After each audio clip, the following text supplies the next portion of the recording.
Okay, I was wrong about the Miami Heat. Prior to the start of the playoffs, I made a video about sleepers and fakers, and in that video, I even called the Heat a fake 1 seed. I made that video during a stretch of games where it looked like they really struggled. But now, they look like an absolute powerhouse in the playoffs. In fact, out of all playoff teams, the Heat are near the top in many categories, which I'll talk about later. How's it going, folks? My name's Andy, and today, let's take a detailed look at how the Miami Heat have found success. Suffocating defense. In the first round against the Atlanta Hawks, I think most of us expected the Heat to win the series anyway, but to limit Trae Young to such horrendous games night after night, which is something that other teams were not able to do the year before, that's super impressive. The Hawks were held to just a 51.3% effective field goal percentage. Overall in the playoffs, among all playoff teams, the Heat currently have the second best defensive rating, only behind the Milwaukee Bucks. They also hold their opponents to the lowest three-point percentage out of all teams. Opponents shoot just 29.7% against them from beyond the arc.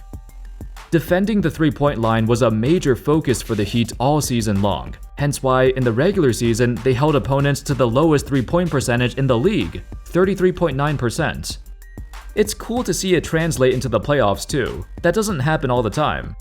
Their dominance on defense is a sight to behold, but the thing is, they're doing this strictly off of their defensive game plan, their movement and their positioning, not by amassing a ton of steals or blocks. Instead, they aggressively trap, they close out on every shooter, they force the opposing stars to give up the ball and make it difficult to pass out of a double. The Heat defense is truly a marvel to watch. I guess maybe I should have expected this.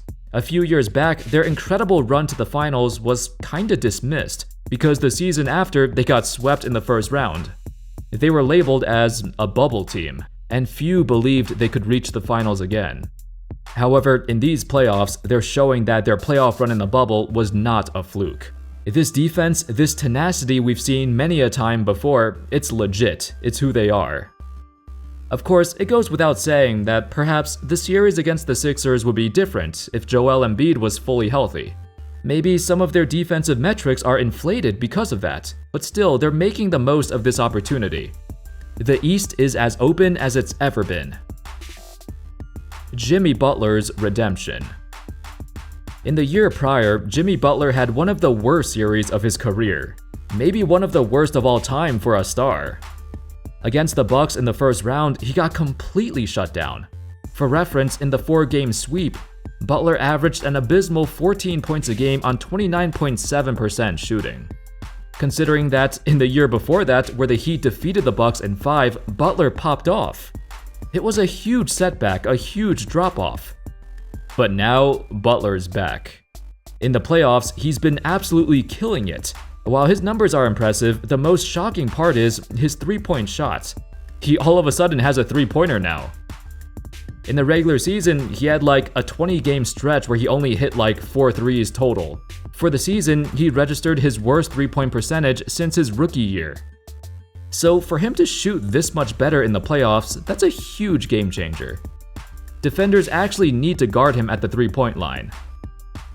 Butler has been a highly efficient, high-volume scorer throughout the playoffs. In fact, he's taking more shot attempts per game than any other playoff run of his career. Combine that with him averaging under 2 turnovers a game, that's just insanely efficient offense.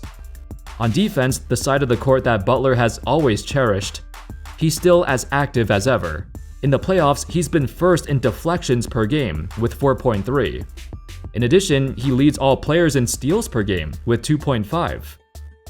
Butler has spent years trying to win the championship. He hopped around multiple teams just to find a team that can keep up with his own intensity, a team that can match his mentality and motivation to win the championship. He couldn't find that with the Sixers or Wolves, but on the Heat, Butler finally found a team that respects him as much as he respects them. With all his increased efforts to will his team to victory, this might be his year. Quote, Heat culture. Okay, it's been a running joke all year, this whole Heat culture. We've heard other players and coaches talk about it. Even NBA writers have started using that phrase unironically. It started a few years back, actually. The phrase has existed ever since Dwayne Wade was there. But what is Heat culture? I think Haslam explained it the best. Man, you had to go through something. You had to go through something in life that put a chip on your shoulder. And that's built grit inside you that you're willing to go through extreme circumstances to get where you're trying to go. Former Heat big man Myers Leonard added on, "Everyone thinks, oh, it's so militaristic and hard-nosed. No, the Heat just want a level of professionalism, but truly, at heart, it's loyal, caring people." In early January, Steve Kerr witnessed firsthand what Heat culture was really about, and he gave them so much praise. After a game where the Warriors barely won, Kerr stated, "That was a testament to Heat culture. That was just straight Miami Heat basketball. They've been doing it for so long, with Spo and Pat Riley over the last 2 decades have established a competitive spirit that will be there every single night. We knew that coming in. We talked to our team beforehand, but that was one of the best performances I've seen from an undermanned team. They had every single out, and then Jimmy Butler goes out, but they seemed to beat us to every loose ball. They were just a step quicker, a little bit sharper. I can't tell you how impressed I was by that effort by Miami." Heck, even Eric Spoelstra himself, all the way back in 2013, spoke to some of the Seattle Seahawks players, telling them all about Heat culture like he's a preacher or something. With all this corniness aside, there's a lot of truth to it. This roster, on paper, you wouldn't even think it was a championship contender. We thought the same way back in 2020 when the Heat reached the finals. Like, there's no way this team should have been there. After LeBron left the team in 2014, and after Bosh was forced to prematurely retire because of blood clots, where was the Heat supposed to go? I'll tell you where. They were supposed to crash and burn. They were about to go into full tank mode, like the Orlando Magic, after they lost their superstar. But their work ethic would not allow it. It turns out, it doesn't matter who's there, every single player plays as hard as they can, regardless of their talent. Those are the kind of players that the organization wants. That's why they continued to make the playoffs. That's why they still remained a top 10 defensive team, even during the seasons when they had losing records. That's what shocks me the most. Their identity as a gritty team remained the same, even when they didn't have the talent to make the playoffs. Their foundation was their culture. Now everything is finally coming together. Anyway, that's all folks. I'll be the first to say that I was wrong about calling the Miami Heat a bunch of fakers. They're legit. This is their best chance to win a title since LeBron was there.